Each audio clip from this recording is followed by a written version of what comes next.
أعوذ بالله من الشيطان الرجيم بسم الله الرحمن الرحيم وإنك لعلى خلق عظيم صدق الله العظيم۔ درود پاک پڑھ لیجیے۔ الصلاۃ والسلام علیک یا رسول اللہ وعلی آلک واصحابک یا حبیب اللہ۔ الصلاۃ والسلام علیک یا نبی اللہ وعلی آلک واصحابک یا حبیب اللہ۔ حمد و صلات کے بعد یہ جو چند ایک دوست آگے بیٹھ گئے نا موبائل لے کے، ان کا خیال ہے کہ پیچھے نہ کوئی بات سن سکے، یہ سب ہاتھ اونچے کر رہے ہیں، موبائل اونچے کر رہے ہیں اور پیچھے بیچارے لوگ پریشان ہیں۔ آپ لوگوں کو اللہ سلامت رکھے۔ صرف مووی چاہیے تھی تو بتا دیتے، ایک مووی بھیج دیتے، کام ختم ہو جاتا۔ اتنا زیادہ لوگوں کا وقت لینے کی کیا ضرورت تھی؟ کسی شخص کا آگے بیٹھنے کا مقصود یہ نہیں ہوتا کہ وہ باقی پیچھے جتنے لوگ ہیں ان کے لیے آزمائش کا سلسلہ بنے۔ آپ جب موبائل اونچا کرتے ہیں، اللہ آپ کو سلامت رکھے، اس کو تھوڑی دیر جیب میں رکھیں، اور جو قریب بیٹھنے والے ہیں ان کی تو زیادہ توجہ چاہیے ہوتی ہے تاکہ ان سے بات ہو سکے۔ اللہ آپ کو برکتیں دے، خوش رہیں آپ ہمیشہ۔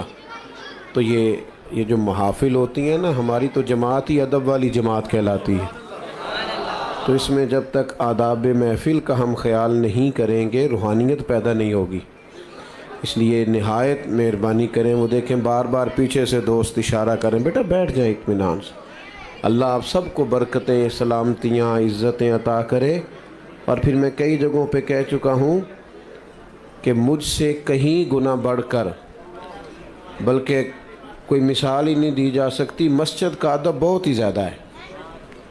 اس لیے اتنی زیادہ، ویسے بھی ہم شخصیات کے نہیں نظریات کے قائل ہیں۔ لوگ تھوڑی دیر کے لیے دنیا میں آتے ہیں پھر چلے جاتے ہیں، نظریے ہمیشہ باقی رہتے ہیں۔ تو نظریاتی بنے۔ یہاں حضرت صاحب تشریف فرما ہیں، باقی حضرات ہیں، باتیں تو سنتے رہتے ہیں۔ آج میرے ذمے لگا ہے دو چار باتیں صرف، اور بڑی تھوڑی سی بات کرنے کا میں عادی ہوں۔ بس میں چاہتا ہوں آپ کی توجہ رہے، اور میں آیا ہوں تو تب بھی میری گزارش ہے، میں جاؤں گا تب بھی میری گزارش ہے کہ زیادہ بہتر یہ ہوتا ہے ایک دو دوست صرف اپنا موبائل چلانے کے لیے سارا ماحول جو ہے اس کو پریشان کر دیتے ہیں۔ وہ لائیو رہیں، رستہ سارا رک جائے کوئی حرج نہیں، وہ لائیو رہنا چاہتے ہیں۔ اللہ آپ کو برکت عطا کرے۔ یہ تو چیزیں ضمناً آ گئی ہیں، ورنہ تو بزرگ اس سے منع کیا کرتے۔ کوئی ایسی چیزیں نہیں، اللہ تعالی ہمیں سمجھنے کی توفیق دے۔ تو ضرور استعمال کریں ضرورت کے مطابق۔ ضرورت سے زیادہ کوئی بھی کام ہوتا ہے تکلیف کا باعث بنتا ہے۔ اللہ تعالیٰ سمجھ عطا فرمائے۔ انسانی زندگی میں وقت گزارنے کے لیے بہت ساری چیزوں کی ضرورت ہوتی ہے، لیکن کچھ چیزیں ایسی ہوتی ہیں جو اتنی ضروری ہوتی ہیں کہ ان کے بغیر وقت گزرتا ہی نہیں۔ ان میں ایک اہم چیز ہے کہ انسان کا اخلاقی رویہ کیسا ہے۔ بہت زیادہ پیسے شوہر کما کے لاتا ہو، گھر بھی اس نے کشادہ بنا کے دے رکھا ہو، اللہ تبارک و تعالیٰ نے فضل کیا ہو، اور وہ خاتون صاحب اولاد بھی ہو، اور گاڑی کی سہولت بھی موجود ہو، زندگی کی ساری نعمتیں ہیں، لیکن اگر اس کا اخلاقی رویہ ٹھیک نہیں نا، تو کبھی اس اہلیہ سے، اس خاتون سے پوچھ کے دیکھیے گا، وہ بیچاری بڑی تکلیف میں ہوتی ہے۔ کہتی ہے کیا کروں ان پیسوں کا جب اسے بولنے کا ہی پتہ نہیں، اس کا لہجہ ہی ٹھیک نہیں، کیا کرنا ہے ان ساری چیزوں کو۔ اسی طرح اہلیہ سارے ہی کام کرتی ہو، پردہ دار بھی ہو، نمازی بھی ہو، کام کاج بھی سارے کرتی ہو، لیکن اگر اس کا اخلاقی رویہ ٹھیک نہ ہو تو گھر بسانا مشکل ہو جاتا ہے۔ اس لیے اللہ تعالیٰ نے رسول اللہ صلی اللہ تعالی علیہ وسلم کے اخلاق کی تعریف فرمائی، اور اس انداز میں تعریف فرمائی کہ امت کو پتہ چلے کہ محاسن اصل میں کیا ہیں۔ فرمایا وَإِنَّكَ لَعَلَىٰ خُلُقٍ عَظِيمٍ، اے محبوب بے شک آپ عظیم اخلاق پر ہیں، خلق عظیم کے مالک۔ ایک ہوتا ہے انسان کسی کو تحفوں سے مائل کرے، مختلف قسم کی چیزیں دے کے کسی کو مائل کرے، تحفہ لینے دینے سے بھی محبت بڑھتی ہے، لیکن اپنے حق میں قائل کرنا کسی لالچ کے عنوان پر، یہ دوستیاں لمبی نہیں چلتی، یہ تعلقات وسعت اختیار نہیں کرتے، کیونکہ اگر آپ نے کسی سے لالچ کی بنیاد پر دوستی لگائی ہے تو آپ یہ کیسے سمجھ سکتے ہیں کہ وہ جواب میں مخلص ہے؟ اگر آپ کا عنوان، آپ کا مزاج کسی لالچ کا ہے تو آپ کیسے توقع کرتے ہیں کہ وہ شخص اخلاص کے ساتھ آپ کے ساتھ؟ میری بات کی سمجھ آ رہی؟ لالچ کے ساتھ تعلقات، آپ کسی شخص کو کچھ دے کے اگر اپنے حق میں کرنا چاہتے ہیں تو ایک دفعہ دے کے تھوڑی وہ حق میں ہوگا، روز دینا پڑتا ہے۔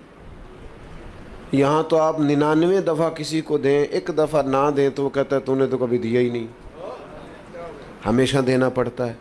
اب اس مسئلے کا حل ہمیں نبی کریم نے بیان کر کے دیا۔ کریم فرمانے لگے تم دولت کے زور پر لوگوں کو قائل نہیں کر سکتے، ہاں اخلاق ایک ایسی نعمت ہے، اخلاق ایک ایسی دولت ہے، تمہارا رویہ، تمہارا انداز ایک ایسی دولت ہے جس کی بنیاد پر تم لوگوں کے دلوں میں گھر کر سکتے ہو۔ اب اخلاقی رویے سے کیا مراد ہوتی ہے؟ صرف میٹھا بولنا؟ وہ تو لوگ مطلب کے لیے بھی بولتے ہیں، وہ تو بعض لوگوں کی ٹریننگ ہوتی ہے، سیلز مین ہوتے ہیں، دیگر ان کی ٹریننگ ہوتی ہے، گاہک جیسا بھی آ جائے کڑوا بولنا ہی نہیں۔ صرف میٹھا بولنا تو اخلاق نہیں، میٹھا بولنا بھی اخلاق ہے، پر سچ بولنا بھی اخلاق ہے۔ تحمل، بردباری، وزاداری، حوصلہ، یہ اخلاق ہے۔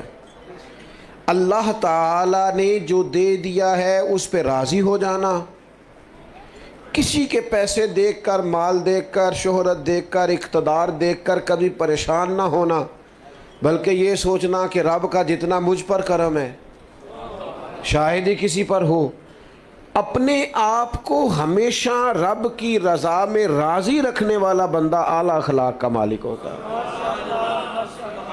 لیکن لاکھوں کروڑوں روپے کا مالک ہو، ہرس ہوس لالچ اس کا ختم ہی نہ ہوتا ہو، تو یہ بندہ کبھی بھی با اخلاق ہو سکتا نہیں۔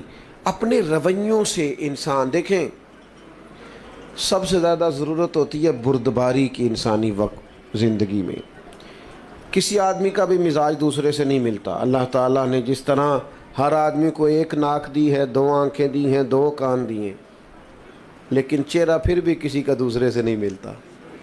کہیں کوئی لوگ آپ کو ملیں گے جڑواں ہیں تو ان کے چہرے ملتے ہیں، ورنہ عموماً یہ ہے کہ اگرچہ جس چہرے پر اعضاء اتنے ہیں جتنے سب کے ہیں، لیکن کسی کا چہرہ دوسرے سے، اسی طرح مزاج بھی نہیں ملتے، مزاج بھی نہیں ملتے۔ اور میرے والد صاحب کہا کرتے تھے نصیب بھی نہیں ملتے، وہ بھی اپنے اپنے ہوتے ہیں۔ تو آپ کا جب چہرہ نہیں ملتا، مزاج نہیں ملتا، لیکن گزارا تو کرنا نا لوگوں کے ساتھ۔ اگر ساری عادات آپ کو بہو کی پسند نہیں، داماد کی پسند نہیں، بھائی کی پسند نہیں، ساری عادات ملازم کی پسند نہیں، تو میرے عزیز کئی دفعہ ساری باتیں تو ماں باپ کی بھی پسند نہیں ہوتی۔ تو مزاج بردباری کا ہو، تحمل کا ہو، طبیعت میں ٹھہراؤ ہو۔ یہ انسان کی طبیعت میں بعض اوقات جلد بازی جب آتی ہے نا تو انسان پروقار نہیں رہتا۔ یہ ہمارے نوجوانوں کی طبیعتوں میں بہت جلدی ہوتی ہے، راتوں رات امیر ہونا چاہتے ہیں، کوئی چور دروازہ تلاش کرتے ہیں آگے جانے کا۔ آپ دیکھیں آج کل سوشل میڈیا پر مشہور ہونے کے لیے لوگ کیا کچھ کر رہے ہیں۔ اچھے بھلے سنجیدہ لوگ ہیں، نہیں بھی شہرت ہوگی تو کیا ہو جائے گا۔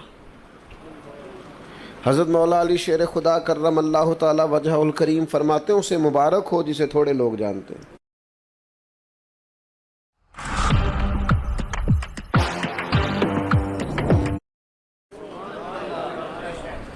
میں آپ کو کیسے، اللہ تعالیٰ مجھے معاف کرے کہیں کوئی ایسی بات نہ نکل جائے، کئی دفعہ استغفار کرتا ہوں اس کے حضور، لیکن جب آپ بہت معروف ہو جاتے ہیں تو آپ کی تو کوئی ذاتی زندگی نہیں رہتی، کوئی نجی زندگی نہیں، آپ تو اپنی مرضی سے کہیں آ جا ہی نہیں سکتے۔ کوئی کام دنیا کا، پہلی بات تو یہ ہے کہ ہر جگہ تو کیمرہ فٹ ہے۔ میں ایک جگہ پہ گیا 8-9 گھنٹے کا سفر کر کے، تو گرمی بھی بڑی شدید تھی اور کچھ لیٹ ہو گئے تو راستے میں رک بھی نہ پائے، تو ہم جب وہاں پہنچے تو وہ 5-6 کیمرے تو گاڑی پہ سیٹ ہوتے ہیں آپ کے، اور پھر گاڑی سے نکلے اور جہاں جہاں بھی گئے یہ 10 تصویریں، یہ اس کے ساتھ کھڑے ہو جائیں، یہ اس نے بھی کیمرہ پکڑا ہے، یہ اس نے بھی کیمرہ پکڑا ہے۔ آپ اپنی ٹانگ بھی سیدھی نہیں کر سکتے اگر تکلیف بھی ہو تو، جو کہ کیمرے چل رہے ہیں۔ جب کافی دیر گزر گئی اور وہ تصویریں ہی بناتے رہے، تصویریں ہی بنتی رہیں، تو میں نے ان سے کہا کہ 1 گلاس پانی کا مل سکتا ہے؟ جب ایک دوسرا نہیں مانگتا، ظاہر ہے گرمی ہے، مسافر ہوں، سفر کیا ہے، چلو پانی مل جائے۔ اس کے بعد پھر کیمرے چلتے رہیں۔ تو پھر ایسا نہیں تھا کہ لوگ اچھے نہیں تھے، لیکن وہ کیمروں کی دوڑ میں بھول ہی گیا انہیں کہ آتے ہی پہلے فوٹو ہوتی ہے کہ پہلے پانی ہوتا ہے، انہیں بھول گیا۔ اور جب میں نے توجہ دلائی تو پیار والے تھے، کچھ ان کی طبیعت میں احساس بھی پیدا ہوا کہ یار یہ ہم سے کیا ہو گیا، لیکن یہ چیزیں بردباری کو ختم کرتی ہیں، تحمل نہیں رہتا۔ بہت شہرت جب آپ کی ہو جاتی ہے تو بعض اوقات اس وقت بھی آپ کو بعض چیزوں کا احساس ہوتا ہے۔ آمدام برسر مطلب مزاج بردبار ہو، اس میں حلیمی ہو، یہ اعلیٰ اخلاق کی علامت ہے۔ نبی پاک علیہ السلام کی حدیث سنیے، سیرت سنیے، اور ذرا چنیے کہ انداز کیا ہونا چاہیے۔ میں آج دیکھتا ہوں کہ عدم برداشت ہے نوجوانوں میں، تحمل نہیں، اور اپنے مزاج کے خلاف تو بات برداشت ہی نہیں کرتے۔ ایک دوست کہنے لگے مجھ سے غلط بات برداشت نہیں ہوتی، تو میں نے انہیں کہا کہ جو بات صحیح ہوتی ہے وہ تو برداشت کرنی بھی نہیں پڑتی، وہ تو ہوتی صحیح ہے۔ نہیں سمجھ آئی بات کو آپ؟ مجھ سے غلط بات برداشت، تو اس کا مطلب ہے صحیح بات کو بھی برداشت کرنا پڑتا ہے؟ وہ تو برداشت کرنی نہیں پڑتی، وہ تو ہوتی ٹھیک ہے۔ برداشت آپ نے بھلا کیا کرنا ہوتا ہے جو بظاہر آپ کے مزاج کے خلاف ہو، آپ کو لگے کہ بات ٹھیک، اس کو آپ کو برداشت کر کے ٹھیک جواب دینا ہے، کہنا ہے بھئی آپ جو کہہ رہے ہیں معاملہ وہ مجھ سے غلط بات۔ وہ کئی دفعہ دیہاتی ہماری مائیں باپ بھی کہہ دیتے ہیں اے ساڈا منڈا جی بڑے غصے والا ہے۔ میں کہ تھوڑے تے غصہ کردا ہے نا، تسی سہندے ہو، اس کو ایس ایچ او کے سامنے کھڑا کرو بھلا غصہ آتا ہے؟ یہ غصہ بڑا سیاںا ہے، یہ غریب آدمی پہ آتا ہے، کمزور پہ آتا ہے، طاقتور پہ کبھی غصہ۔ بات کی سمجھ آ رہی ہے؟ بردباری پیدا کرو، مزاج، تحمل ہو، یار ذرا ٹھہراؤ ہو۔ اپنے بھی پریشان ہیں کہ بات نہیں مانی جا رہی، یعنی والد بھی بے باک ہو کہ اپنی اولاد کو کوئی کام نہ بتا سکے، والدہ بھی نہ بتا سکے، اپنے قریبی لوگ بھی بے تکلف ہو کے کچھ کہہ نہ سکے، تو کیا کمایا انسان نے زندگی میں؟ سرکار تشریف فرما تھے، ایک یہودی شخص آیا اور اس نے مطالبہ کیا کہ میری رقم آپ کے ذمے ہے، دیں، اور سختی سے مطالبہ کیا۔ اور داستان اس کی یہ تھی کہ خود اس نے سیدنا بلال حبشی رضی اللہ تعالیٰ عنہ کو بلا کر کے کہا کہ آپ بعض اوقات قرض اٹھاتے ہیں مہمان نوازی کے لیے تو مجھ سے لے لیں۔ تو حضرت بلال نے اس سے لے لی۔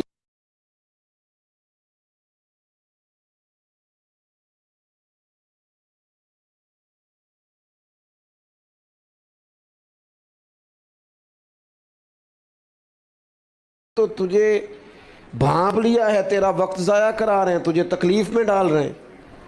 میں تھوڑی دیر پہلے بھی عرض کر رہا تھا، ایک بزرگ تھے، ان کا کوئی نام تھا، چلے کوئی نام رکھ لیں، محمد بشیر کر لیں، تو کسی کر رہا تو اس نے بڑی بنا کے کی کہ ان کو اشتعال دلاؤں گا۔ تو حاجی صاحب بڑے سیانے بندے تھے، اس نے کہا جناب میں کہنا تو نہیں چاہتا تھا پر میرا آپ سے پیار ہے۔ وہ آپ کے خلاف بڑی باتیں کر رہا تھا، وہ دانا آدمی تھے، ہنس پڑے، کہنے لگے وہ بشیر نا دے کئی بندے نے، وہ پتہ نہیں کدی گل پہ کردا سی، ایک میرا کلے دا نا ہے، پتہ نہیں کس کی بات کر رہا تھا۔ ہاں میں کوئی پریشان نہیں ہوں، ویسے ہی تجھے غلط فہمی ہو گئی ہے، لو اتنی بات ختم ہو گئی۔ ضرورت کیا ہے؟ ہر شخص وَإِذَا خَاطَبَهُمُ الْجَاهِلُونَ قَالُوا سَلَامًا، کچھ لوگ ایسے ہیں جن کی جہالت کا جواب ہے ان کو سلام کیا جائے، ہر آدمی سے بحث نہیں ہو سکتی۔ امام شافعی فرمایا کرتے تھے میری کبھی علماء سے بحث ہوئی، انہوں نے فروعی مسئلے میں اپنی رائے دی، میں نے اپنی رائے دی، فرماتے ہیں کبھی اس عالم کی بات غالب آئی، کبھی میری آئی، کبھی میں جیت گیا، کبھی وہ عالم جیت گئے جب علماء سے بحث ہوئی، لیکن فرماتے ہیں میری جب بھی جاہلوں سے بحث ہوئی ہے جاہل ہی جیتے ہیں، میں جاہلوں سے کبھی جیت سکا کوئی نہیں سمجھ آئی آپ کو میری بات؟ جاہلوں سے میں جیت سکا، جو بندہ ہی جاہل ہے اس کے سامنے آپ دلیل کیا دیں گے جب وہ جاہل ہے بیچارہ؟ تو سمجھ لیں اس بات کو۔ اس نے آ کے حضور سے سختی سے مطالبہ کیا، کریم نے فرمایا ابھی تو وقت ہے، اس نے اور سختی کی۔ یہ کمال ہوتا ہے انسانی زندگی کا۔ اللہ کے حبیب مسکرائے۔ حضرت عمر فاروق رضی اللہ تعالیٰ عنہ ساتھ تھے، تلوار نکال لی۔ حضور فرمانے لگے عمر کیوں جلدی کرتا ہے؟ انہوں نے رقم لینی ہے، وہ مطالبہ کر سکتے ہیں، تو انہیں کہہ ذرا نرمی سے مطالبہ کرے اور مجھے کہہ کہ وقت پہ دے دیں۔ پھر فرمایا ساتھ لے جائیں۔ جناب عمر سے کہا فلان جگہ کھجوریں پڑی ہیں، جتنے پیسے ہم نے ان کے دینے ہیں وہ انہیں دے دیں، اور فرمایا یہ جو تم نے تلوار نکالی ہے نا، انہیں ڈرایا ہے، اس کے بدلے تھوڑی کھجوریں زیادہ بھی دے دیجئے، تھوڑی زیادہ کھجوریں بھی دے دیں۔ میں نے پیسے دیے، اب میں جب دے رہا تھا پیسوں کے عوض کھجوریں اور تھوڑی زیادہ دے رہا تھا، تو وہ یہودی مجھ سے بات کرنے لگے، کہنے لگے عمر بات تو سن۔ تو مجھے تو غصہ تھا، میں توجہ ہی نہیں کر رہا تھا۔ انہوں نے جب مجھے قریب کرنا چاہا تو میں نہیں ہو رہا تھا۔ فرماتے ہیں وہ مجھ سے کہنے لگے عمر یار ناراض نہ ہو، میری طرف توجہ کر۔ میں نے کہا کیا ہوا؟ کہنے لگا میں عام آدمی نہیں ہوں، تورات کا جاننے والا۔ کتاب میں آخری نبی علیہ السلام کی جتنی نشانیاں پڑی تھی ساری حضور میں پائی جاتی ہیں۔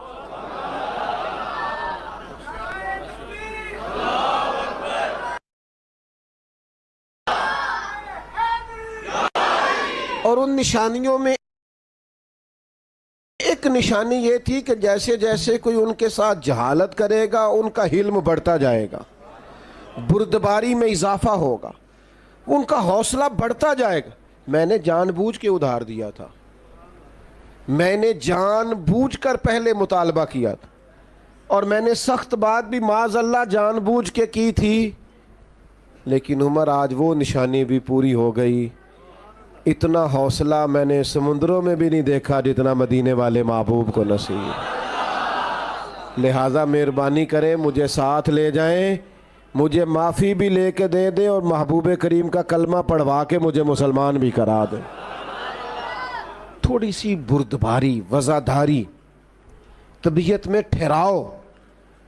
اور یہ جو لوگ بیچارے بہت بے حوصلہ ہوتے ہیں نا، یہ قوت فیصلہ سے محروم ہو جاتے ہیں، ہر روز پچھتاتے ہیں، ہر روز شرمندگی محسوس کرتے ہیں، اس لیے کہ ہر فیصلہ ہی جلد بازی میں کرتے ہیں، ہر کام کے اندر ہی بعض اوقات کمزوری رہ جاتی ہے چونکہ بردبار نہیں ہوتے، ہر روز انہیں اپنی باتوں کی وضاحت دینا پڑتی ہے۔ کوشش کریں زندگی میں بردباری اپنائیں، تحمل ہو، ٹھہراؤ، ذرا سنیں۔ میں کئی دفعہ محبت کے ساتھ کہتا ہوں کہ میاں بیوی کی لڑائی میں زیادہ غلطی میاں صاحب کی ہوتی ہے۔ نہ گھوریں آپ مجھے، میں نے ٹھیک کہا ہے، آپ زیادہ گھور رہے ہیں، اس سے کم گھور لیں، گزارا ہو جائے گا۔ وہ اس لیے کہ سب کا ماننا ہے نا کہ عورت بیچاری کی عقل کمزور ہے، تو میاں صاحب کی تو پوری ہے نا، تو گھر کے مسئلے انہوں نے سلجھانے تھے، یہ تو برابری پہ اتر آئے بحث کرنے پر۔ یہ تو ہر بات میں کہتے ہیں میں جیت کے چھوڑوں گا، تو بھائی اب تو پھر تجھے کہنا پڑے گا کہ غلطی تیری ہے، کیونکہ تو اگر عقل مند زیادہ ہے تو تجھے بردبار بھی زیادہ ہونا چاہیے تھا، تحمل مزاج بھی زیادہ ہونے چاہیے تھا، تیری طبیعت کے اندر ٹھہراؤ بھی۔ مجھے اچھی طرح یاد ہے ہمارے ایک بزرگ تھے، تو ایک دفعہ ان کے کوئی جاننے والے ان کے پاس سے گزرے، تو حضرت سائیکل پہ تھے، تو اس بندے کو دیکھ کے حضرت سائیکل سے اتر گئے، سلام لی، لیکن اس نے نا جاتے جاتے کہا وعلیکم السلام اور گزر گئے۔ میرا خیال ہے میرے ساتھ کوئی ایسا کرتا تو میں 2 ہفتے اس کا تکبر بیان کرتا، معاذ اللہ، بڑا غرور ہے جی، تمیز ہی کوئی نہیں، میں روکا ہوں ملا ہی نہیں۔ لیکن اللہ والوں کی سوچیں اور ہوتی ہیں۔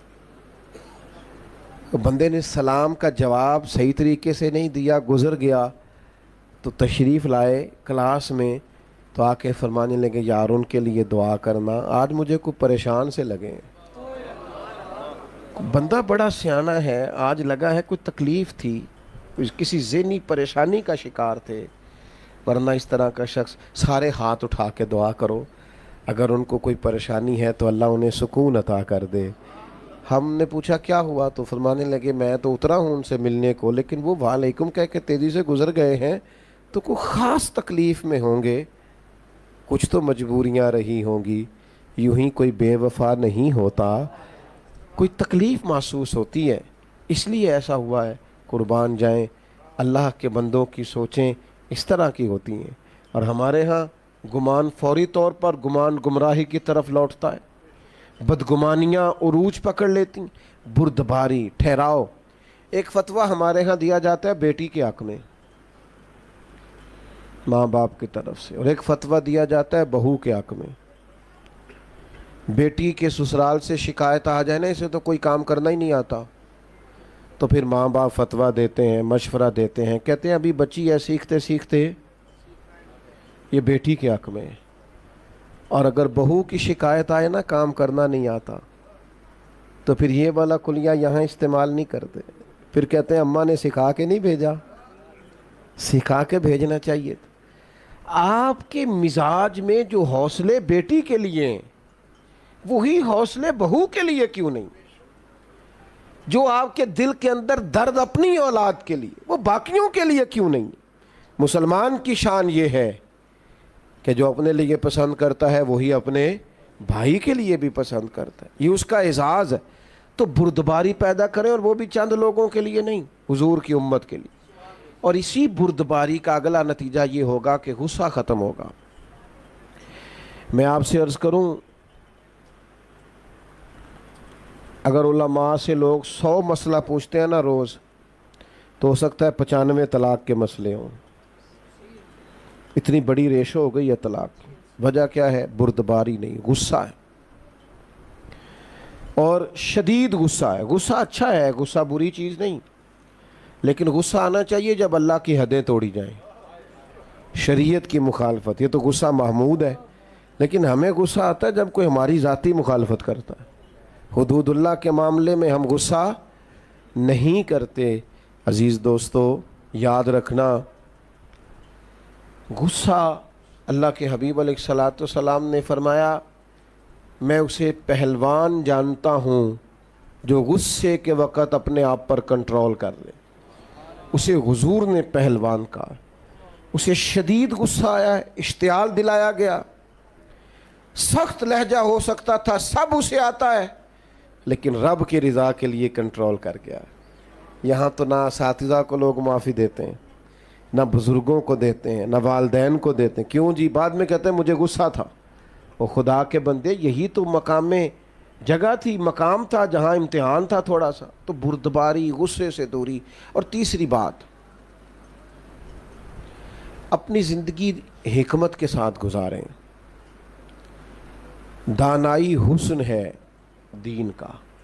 نبی پاک نے صرف قرآن نہیں سکھایا، وَيُعَلِّمُكُمُ الْكِتَابَ وَالْحِكْمَةَ، حضور نے کتاب بھی سکھائی ہے اور ساتھ حکمت بھی سکھائی۔ اور اللہ کے حبیب علیہ السلام نے فرمایا یہ حکمت اور دانائی یہ مومن کی گمشدہ میراث ہے، جہاں سے ملے وہیں سے لے لو۔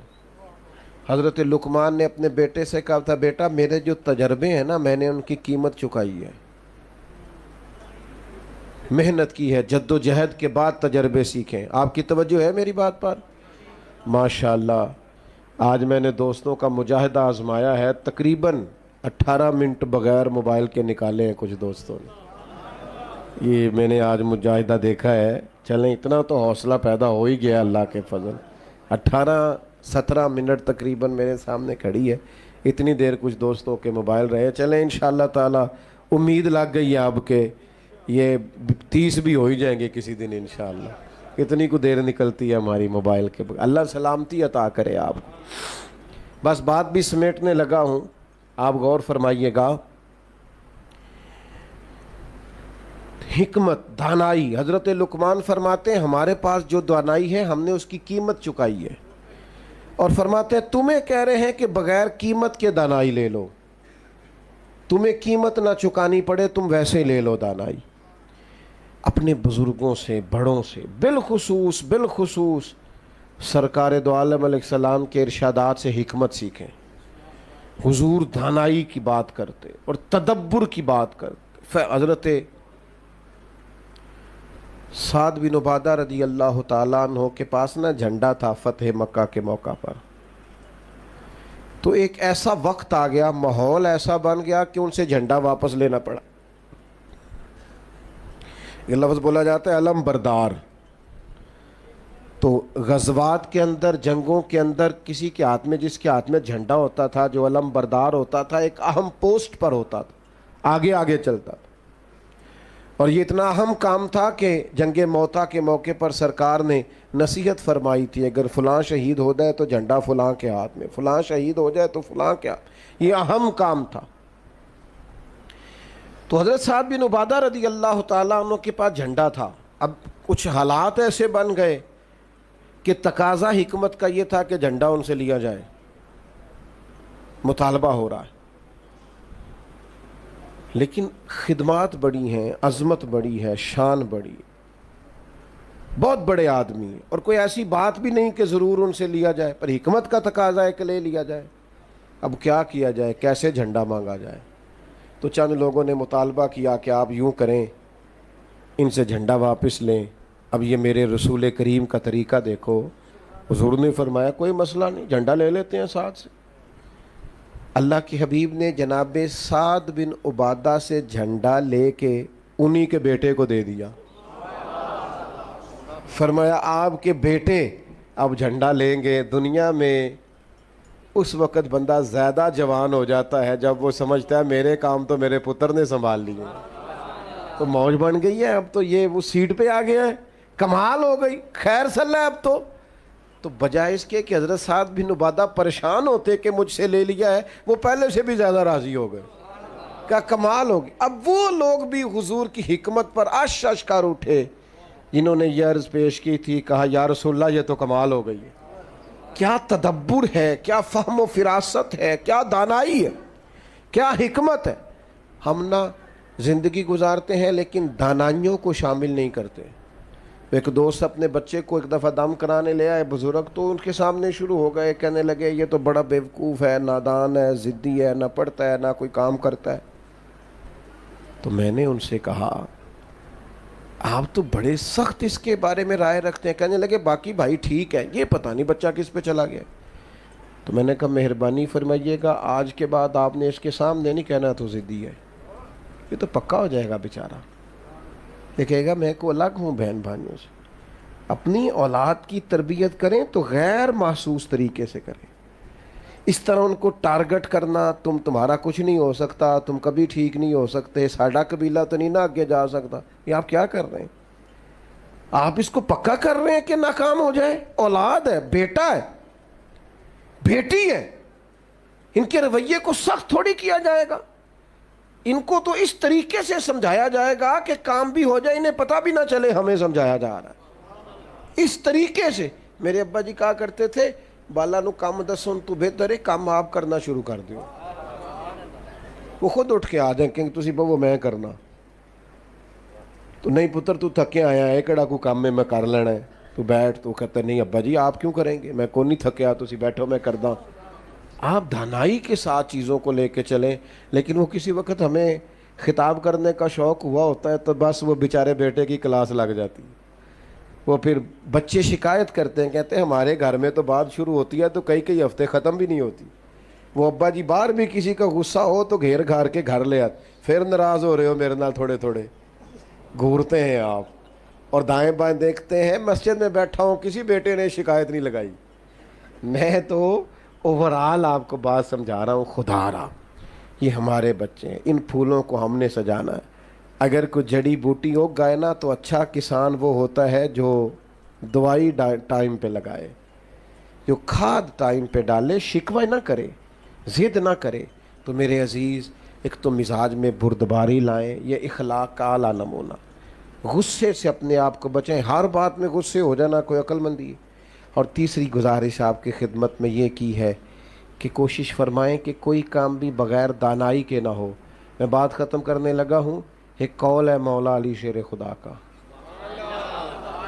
آپ نے امام حسن رضی اللہ تعالیٰ عنہ سے فرمایا، اللہ جزاک، آپ نے آپ نے امام حسن رضی اللہ تعالیٰ عنہ سے فرمایا تھا بیٹا 3 لوگوں سے کبھی مشورہ نہیں کرنا۔ حضور کس سے؟ فرمایا بیٹا بزدل سے کبھی مشورہ نہیں کرنا، اس لیے کہ جو بندہ بزدل ہے تمہیں کبھی بہادری کا سبق نہیں دے سکتا۔ اور دوسرا آپ نے ارشاد فرمایا تھا کہ بیٹا بخیل سے کبھی مشورہ نہیں کرنا، بخیل سے کبھی مشورہ، کنجوس ہے نا، فرمایا اس سے کبھی مشورہ نہ کرنا، اس لیے کہ جس کا دل بڑا نہیں نہ ہوتا اس کا دماغ کیسے بڑا ہو سکتا ہے۔ اور آپ نے فرمایا تھا حریص سے کبھی مشورہ نہیں کرنا، لالچی بندے سے، اس لیے کہ وہ جب بھی تمہیں رائے دے گا اپنا فائدہ دیکھ کے دے گا، کبھی تمہارے حق میں رائے نہیں دے گا، وہ دیکھے گا کہ حالات کس طرح کے، تو میرے ساتھ کس طرح یہ آدمی ٹھیک چل سکتا ہے۔ یہ دانائی ہے، حکمت ہے۔ اپنی دوستیاں، اپنے تعلقات ایسے بنائیں کہ جہاں حسین لوگ ہمارے مشوروں میں شامل ہوں، حسین لوگوں کے ساتھ ہمارا اٹھنا بیٹھنا ہو، عمدگی کے ساتھ ہمارا طرز زندگی گزرے۔ عزیز دوستو یاد رکھیں، جب تک طبیعتوں میں ٹھہراؤ نہیں نہ آتا اور یہ بردباری، یہ دانائی نصیب نہیں ہوتی، بندہ بڑا باصلاحیت بھی ہو تو کام کوئی نہیں کر سکتا۔ اس لیے کہ کسی کو بھی کوئی چیز پہنچانے کے لیے، سمجھانے کے لیے، سکھانے کے لیے بردباری ضروری ہوتی۔ آپ شدت کے ساتھ کوئی کام کریں گے تو وقتی طور پر اثرات ہوں گے، لیکن اس کے اثرات دیر پا نہیں ہو سکتے۔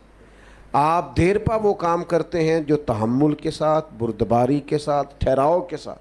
ہاں کچھ کاموں میں جلدی کرنے کا حکم ہے، فرمایا نماز کا وقت آ جائے تو جلدی پڑھ لو، بیٹی بیٹے کا مناسب رشتہ مل جائے تو جلدی کر لو، کسی کی رقم دینی ہو، پیسے مل جائیں تو ادا کرنے میں جلدی کرو، کسی کا انتقال ہو جائے تو تدفین کرنے میں، تو ان 4 کاموں میں جلدی کا حکم ہے نا۔ باقی تو فرمایا ٹھہر ٹھہر کے کرو، اطمینان سے کرو، قرار سے کرو، سکون سے کرو۔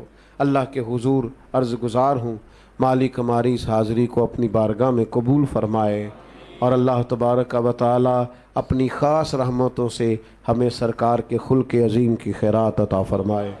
اللہم صلی علی سیدنا مولانا محمد معدن الجود والکرم وآلہ وبارک وسلم۔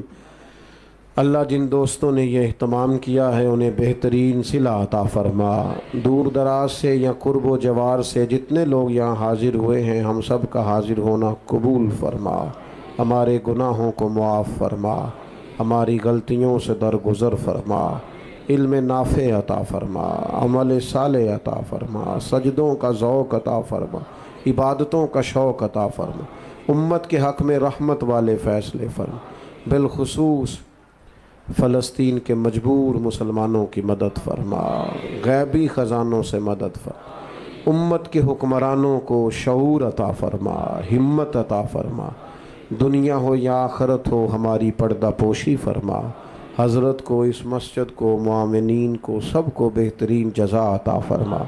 اللہم انا نسألک العفو والعافیۃ فی الدین والدنیا والآخرہ، اللہم اعنی علی ذکرک و شکرک و حسن عبادتک، رب اغفر وارحم وانت خیر الراحمین، وصلی اللہ تعالی علی حبیبہ محمد۔